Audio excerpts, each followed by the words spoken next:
कैसे हैं? आशा करता हूँ बहुत अच्छे होंगे। और जो भी मेरे दोस्त यहाँ पे बीपीएससी एडीओ का एग्जाम देने जा रहे हैं, जिनका पहला पेपर जो है आप लोगों को मालूम है कि जो है हिंदी और इंग्लिश का जो पेपर होगा क्वालिफाइंग जो है लैंग्वेज वाला पेपर, फर्स्ट पेपर जो होगा जो है 14 अप्रैल का। ठीक है, 14 अप्रैल का। तो बिल्कुल आपको क्वालिफाई करना है, तो आप इस क्लास को देख लेना। और बिल्कुल ही मुझे लगता है कि आप आसानी से लैंग्वेज वाला जो पेपर है, जो पहला ही पेपर होगा आपको फर्स्ट सीटिंग में, तो आपको कोई भी दिक्कत होने वाला नहीं है। 30% आपको मार्क्स लाना है और 100% आप आसानी से करके आओगे। इसकी 100% गारंटी है कि अगर आप इस क्लास को देख लेते हो तो आप आसानी से इस वाले पेपर को कहीं पर भी कोई भी दिक्कत नहीं आने वाला है।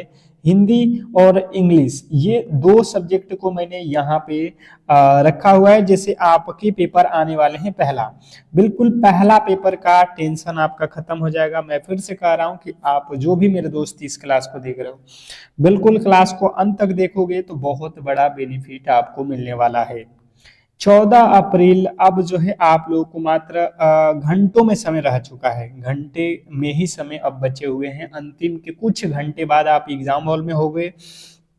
तो मैं चाह रहा हूं कि जो भी मेरे दोस्त इस बार सिलेक्शन लेना चाहते हैं तो इस क्लास को अंत तक देखेंगे।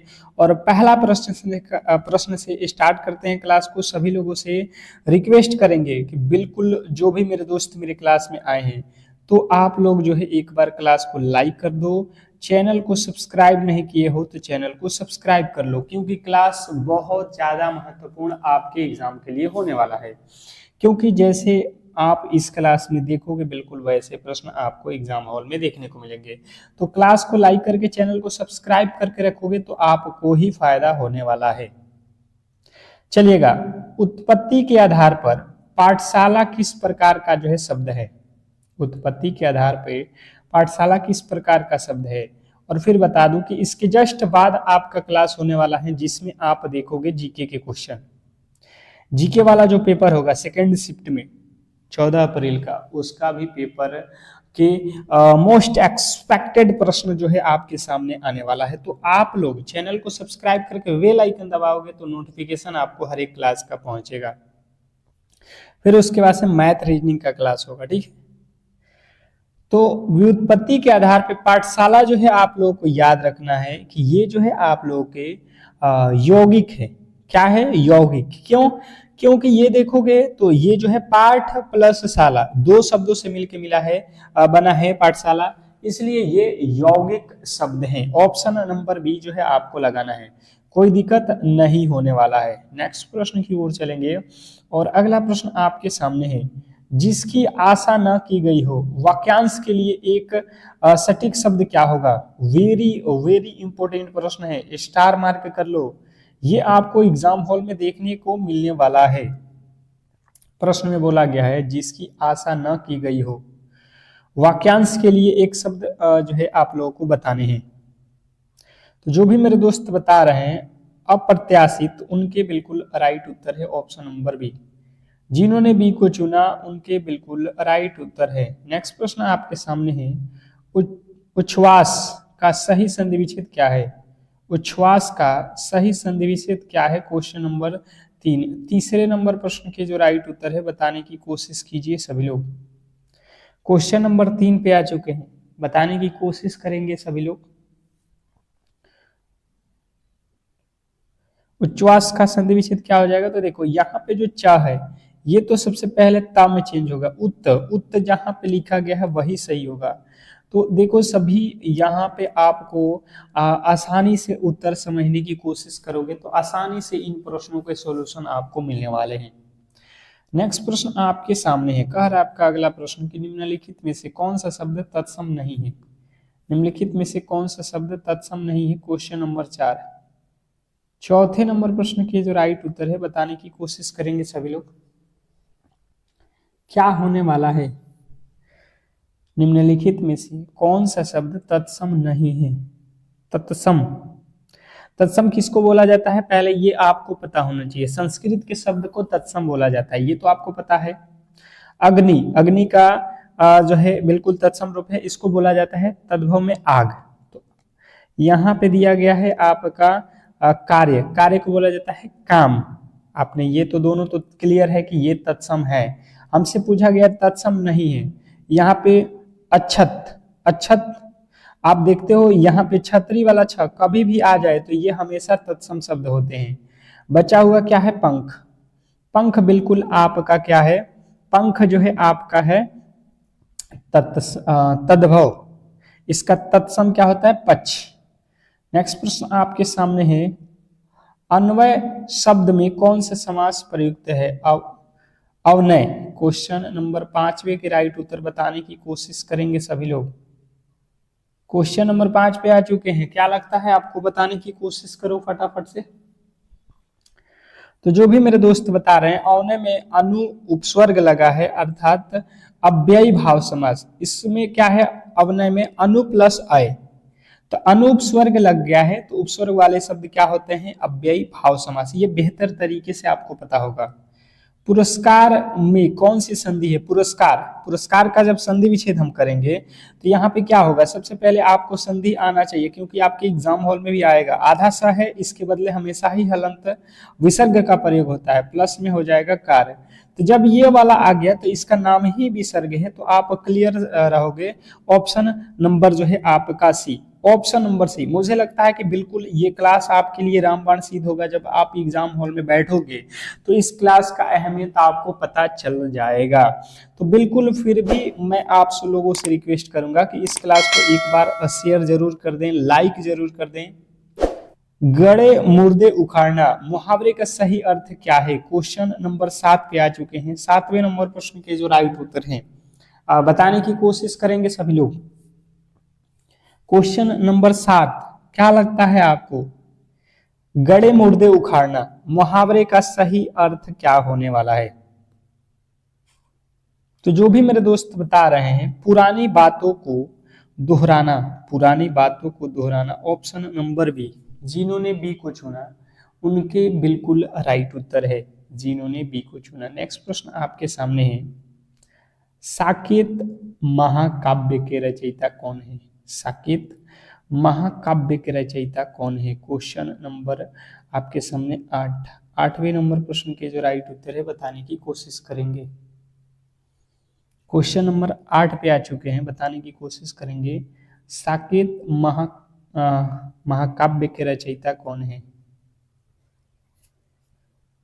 क्वेश्चन नंबर 8वें का राइट उत्तर हो जाएगा मैथिली शरण गुप्त। मैथिली शरण गुप्त, ऑप्शन नंबर सी जो है आपके बिल्कुल राइट उत्तर है।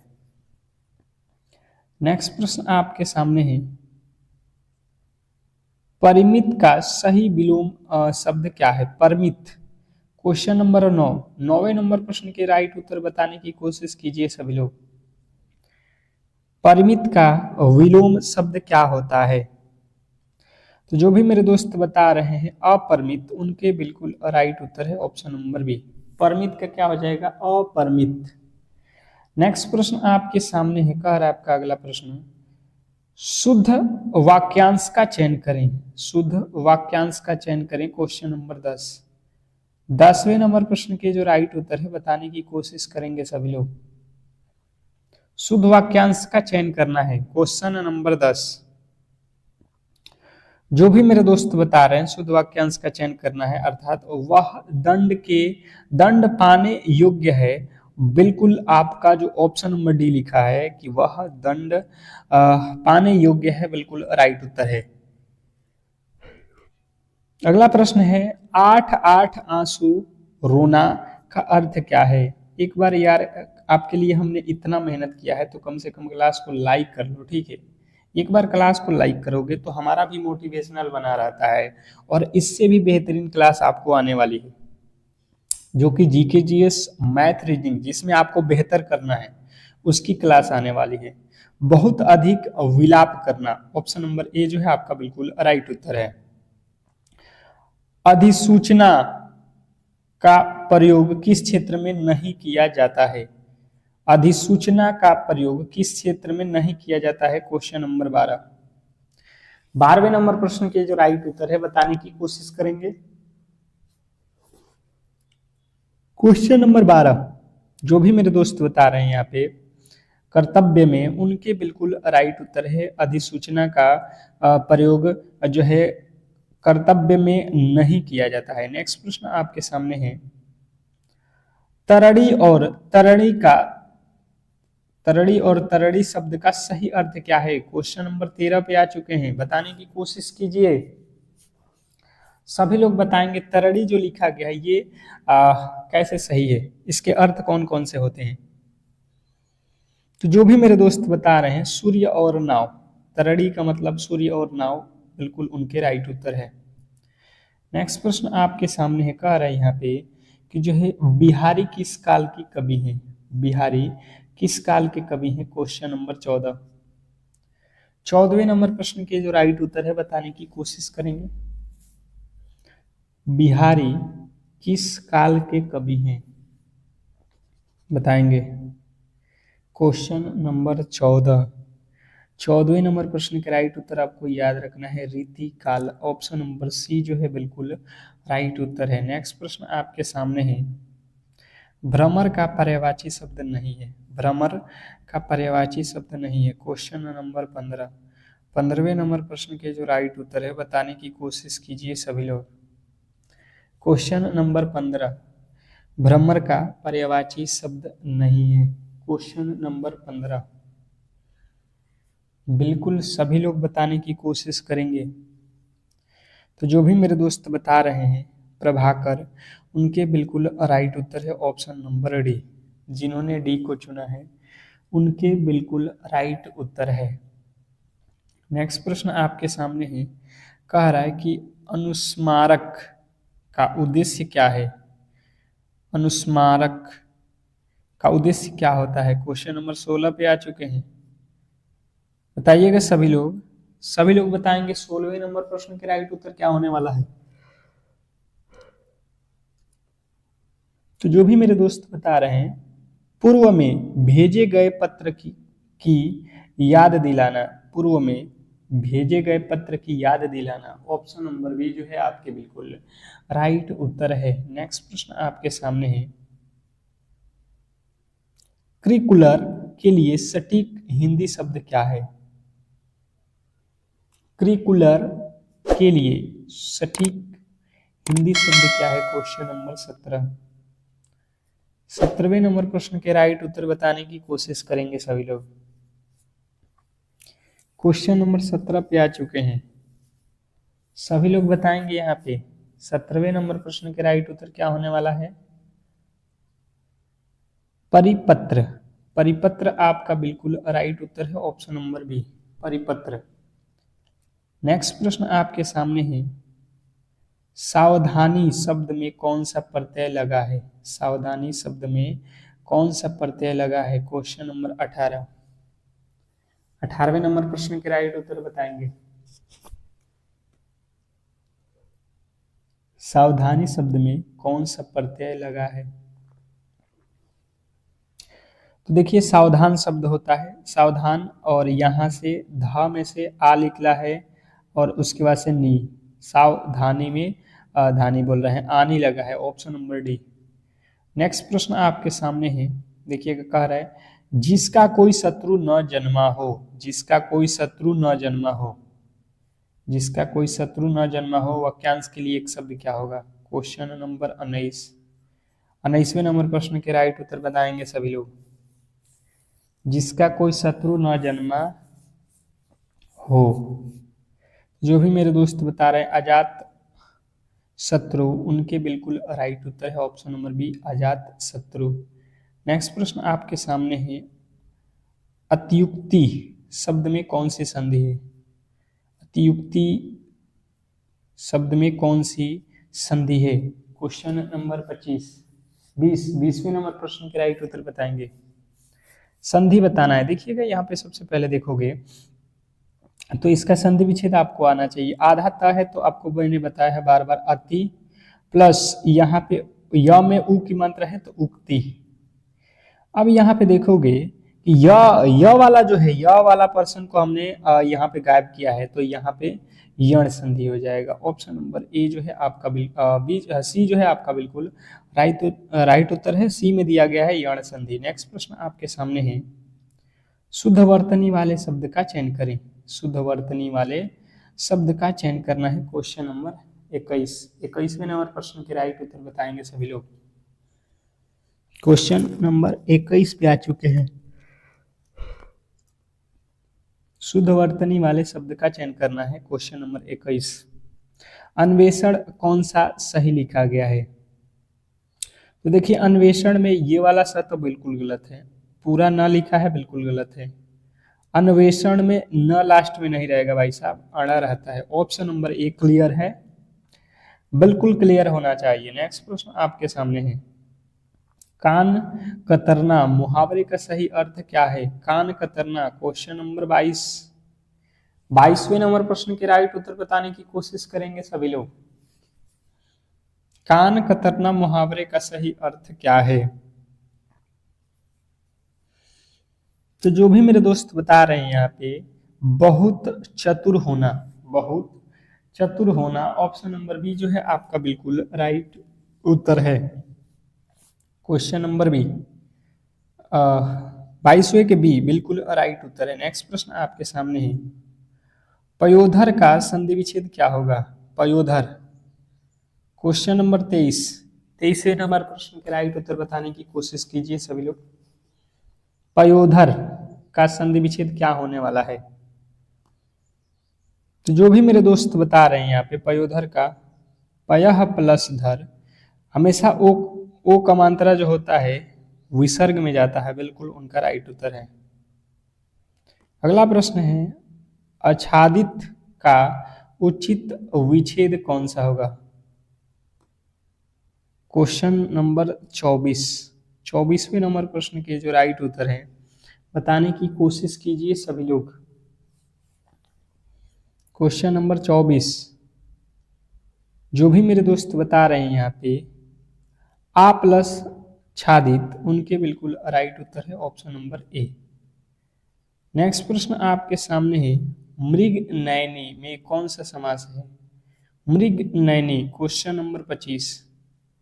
25वें नंबर प्रश्न के जो राइट उत्तर है बताने की कोशिश कीजिए सभी लोग। मृग नयनी में कौन सा समास है? बताइएगा। क्वेश्चन नंबर 25 मृग नयनी में कौन सा समास है? तो मृग के समान नयन वाली, इसका तो आप लोग समास विग्रह करोगे तो मृग के समान नयन वाली अर्थात कर्म धारे समास हो जाएगा। ऑप्शन नंबर सी के समान जो है जब भी आता है तो ये कर्मधारय होता है। अगला प्रश्न है, एक पथ दो काज लोकोक्ति का अर्थ क्या है? वेरी वेरी इंपॉर्टेंट है, एग्जाम के पॉइंट ऑफ व्यू से काफी ज्यादा महत्वपूर्ण है। एक पथ दो काज लोकोक्ति का अर्थ जो है आप लोगों को बताना है। तो जो भी मेरे दोस्त यहाँ पे बता रहे हैं, एक साथ दो लाभ प्राप्त करना, ऑप्शन नंबर ए आपका क्लियर है। नेक्स्ट प्रश्न आपके सामने है। पश्चात का विलोम शब्द क्या है? पश्चात का विलोम शब्द क्वेश्चन नंबर 27। 27वें नंबर प्रश्न के जो राइट उत्तर है बताने की कोशिश कीजिए सभी लोग। क्वेश्चन नंबर 27 पे आ चुके हैं। पश्चात का विलोम क्या होने वाला है? तो जो भी मेरे दोस्त यहाँ पे बता रहे हैं, पश्चात का विलोम शब्द पौरसत्य, बिल्कुल राइट उत्तर है पौरसत्य, ऑप्शन नंबर सी। एक बार जो भी मेरे दोस्त मेरे चैनल को सब्सक्राइब नहीं किए हो तो यार कम से कम क्लास को लाइक करके चैनल को सब्सक्राइब करके रखो। अभी आपकी क्लास जो होने वाली है जीके वाली, उसका भी नोटिफिकेशन जाएगा। मैथ रीजनिंग का जो 15 तारीख को आपका पेपर है उसका भी नोटिफिकेशन जाएगा। तो बेहतर करना है तो कहीं ना कहीं हर एक क्लास आपको देखना पड़ेगा, ठीक है। जहाँ बिना कारण के कार्य का होना पाया जाए वह जो है कौन सा अलंकार होता है? क्वेश्चन नंबर 28 पे आ चुके हैं, बताइएगा। जहां बिना कारण के कार्य का होना पाया जाए वहां कौन सा अलंकार होता है? तो इससे बोला जाता है विभावना। विभावना अलंकार, ऑप्शन नंबर बी आपको क्लियर रखना है, ठीक है, विभावना। नेक्स्ट प्रश्न आपके सामने है। विद्वान का स्त्रीलिंग रूप क्या है? विद्वान क्वेश्चन नंबर 29वें नंबर प्रश्न के जो राइट उत्तर है बताने की कोशिश कीजिए सभी लोग। क्वेश्चन नंबर 29, विद्वान का स्त्रीलिंग रूप क्या है? क्वेश्चन नंबर 29, जो भी मेरे दोस्त बता रहे हैं विदुषी, उनके बिल्कुल राइट उत्तर है ऑप्शन नंबर बी। नेक्स्ट प्रश्न आपके सामने है, बताएंगे सभी लोग।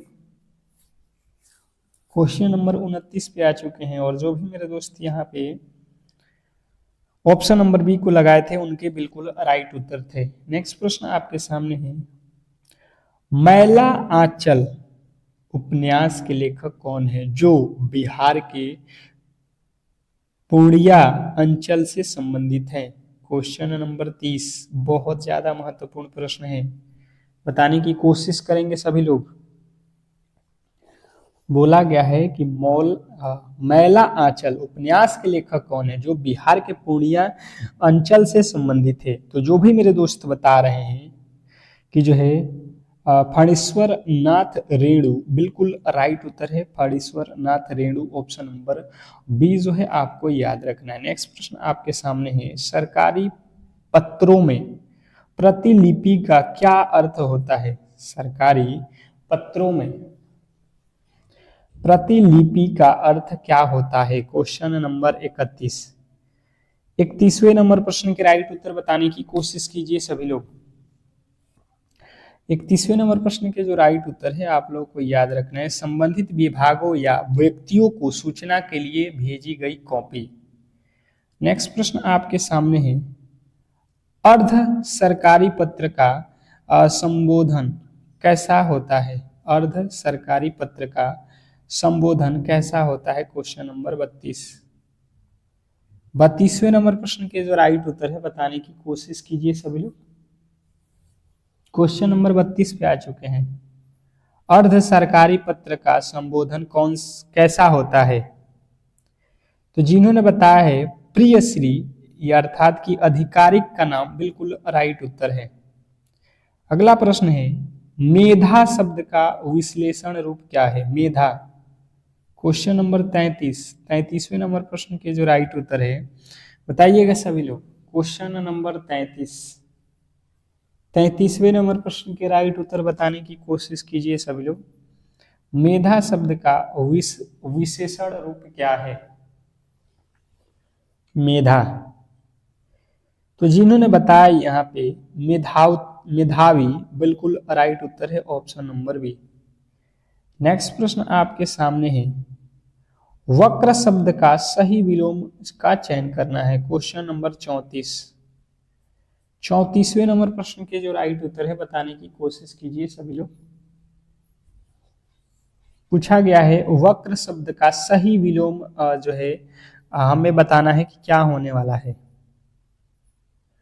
तो जो भी मेरे दोस्त बता रहे हैं रीजू, उनके बिल्कुल राइट उत्तर है। नेक्स्ट प्रश्न आपके सामने है, दिनकर जी को उनकी किस कृति के लिए भारतीय ज्ञानपीठ पुरस्कार मिला था?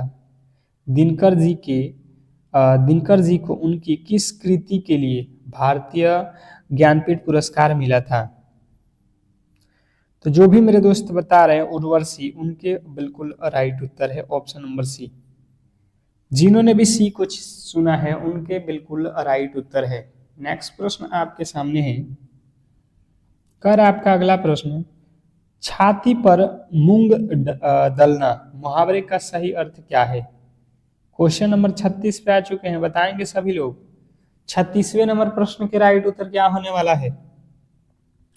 छाती पर मूंग दलना सभी लोगों को पता होगा, पास रहकर दुख देना, पास रहकर दुख देना, ऑप्शन नंबर बी जो है आपका बिल्कुल राइट उत्तर है। नेक्स्ट प्रश्न आपके सामने है, यथाशक्ति में कौन सा समास है? यथाशक्ति में कौन सा समास है? क्वेश्चन नंबर 37वें नंबर प्रश्न के जो राइट उत्तर है बताने की कोशिश कीजिएगा सभी लोग।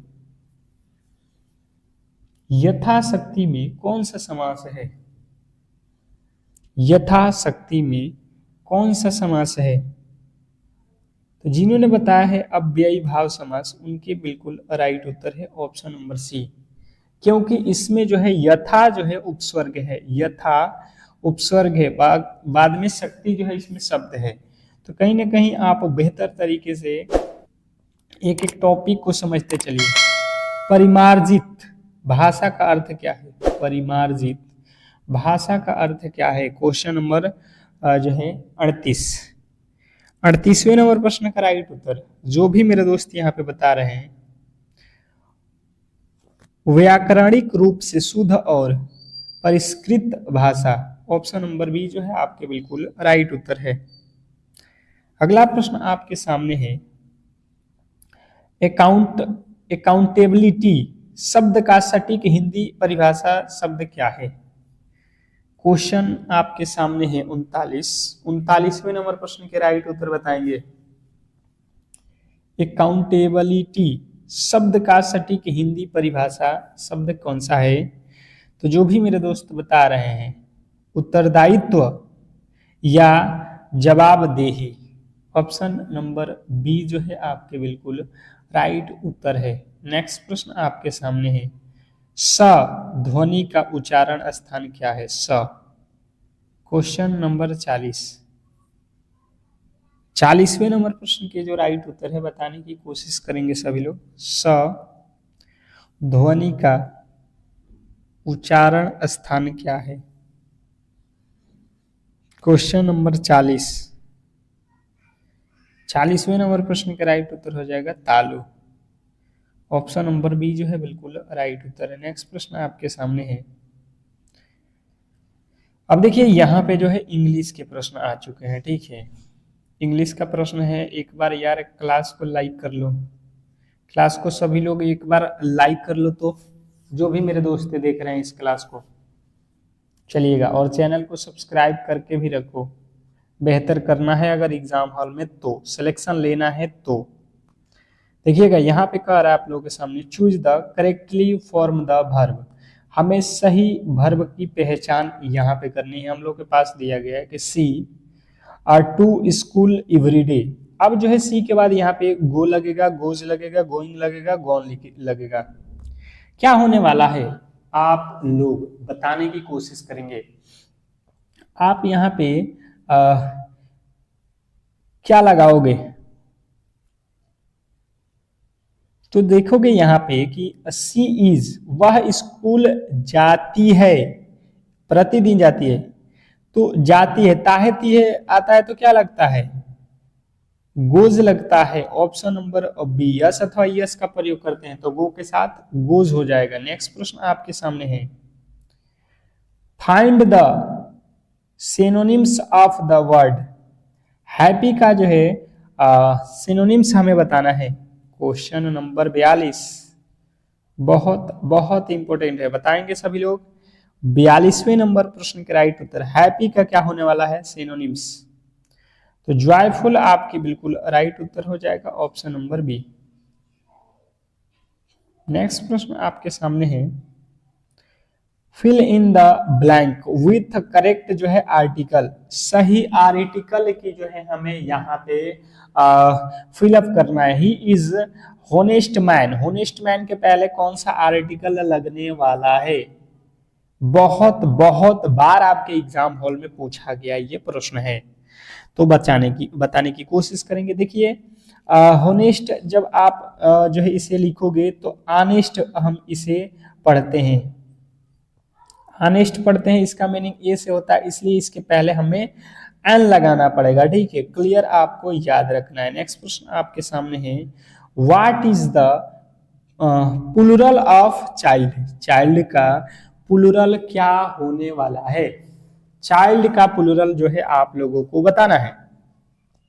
तो चाइल्ड का क्या होता है? चिल्ड्रेन होता है, जो कि ऑप्शन नंबर सी में जो है बिल्कुल राइट लिखा गया है, children, option number C. Next प्रश्न आपके सामने है, कह रहा है कि choose the correctly spelling word, choose the correctly spelling word. जो भी मेरे दोस्त यहाँ पे 45 नंबर प्रश्न के राइट उत्तर बताने की कोशिश कर रहे हैं, बताइएगा क्या हो जाएगा?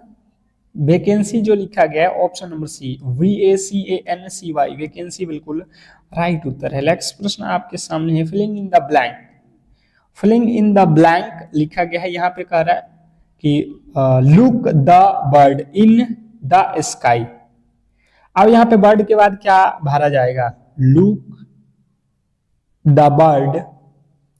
उसके बाद से आपको D2 खाली स्थान पे भरना है, तो आपको भरना है is flying in the sky. Option number B जो है आपका बिल्कुल राइट उत्तर है। नेक्स्ट प्रश्न आपके सामने है, selected the antonym opposite. Antonym अर्थात अपोजिट विलोम शब्द हमें बताना है किसका, डीप। डीप का जो है विलोम शब्द क्या होने वाला है, बताने की कोशिश करेंगे। तो आप लोगों को याद रखना है स्लो। ऑप्शन नंबर सी जो है आपके बिल्कुल राइट उत्तर है। नेक्स्ट प्रश्न आपके सामने है, choose the correctly preposition. Preposition हमें चुनना है किसका, the cat is sitting the table, बताइएगा। क्वेश्चन नंबर 48वें नंबर प्रश्न का राइट उत्तर हो जाएगा अंडर द टेबल। आपको बताना है, ऑन द टेबल मत करिएगा, ऑन द टेबल तो ऑप्शन में भी नहीं है, यहाँ पे बच जाइएगा। आई माई होमवर्क स्टरडे, आई के बाद क्या लगेगा, ये आप लोगों से पूछा जा रहा है, आई माई होमवर्क स्टरडे। तो जो भी मेरे दोस्त बता रहे हैं डीड, उनके बिल्कुल राइट उत्तर है। नेक्स्ट प्रश्न आपके सामने है यहाँ पे, which part of speech is beautiful in the sentence she is a beautiful girl. इसका जो है हमें पार्ट ऑफ स्पीच को ज्वाइन करना है ब्यूटीफुल सेंटेंस से, ब्यूटीफुल के चुनना है। तो जो भी मेरे दोस्त बता रहे हैं कि यहाँ पे जो सी इज अ ब्यूटीफुल लिखा गया, इसमें जो है ब्यूटीफुल क्या है, एडजेक्टिव है। ऑप्शन नंबर सी जो है आपके क्लियर है। जिन्होंने सी को चुना है उनके बिल्कुल राइट उत्तर है, इसमें कहीं से भी आपको दिक्कत नहीं होने वाला है। तो इस तरीके से जो है आज के क्लास को हम लोग यहीं पे समाप्त करेंगे, और आप लोगों से रिक्वेस्ट करेंगे कि जो भी मेरे दोस्त इस बार सिलेक्शन लेना चाहते हैं, अंतिम के जो कुछ समय बच चुके हैं, उसके लिए मैं बेहतर से बेहतर वो प्रश्न करा रहा हूं जो आपके 100% एग्जाम में आने वाले हैं। तो बिल्कुल क्लास को लाइक करके चैनल को सब्सक्राइब करके रखोगे तो बहुत बड़ा बेनिफिट आपको मिलने वाला है। मिलते हैं नेक्स्ट क्लास में, तब तक के लिए धन्यवाद।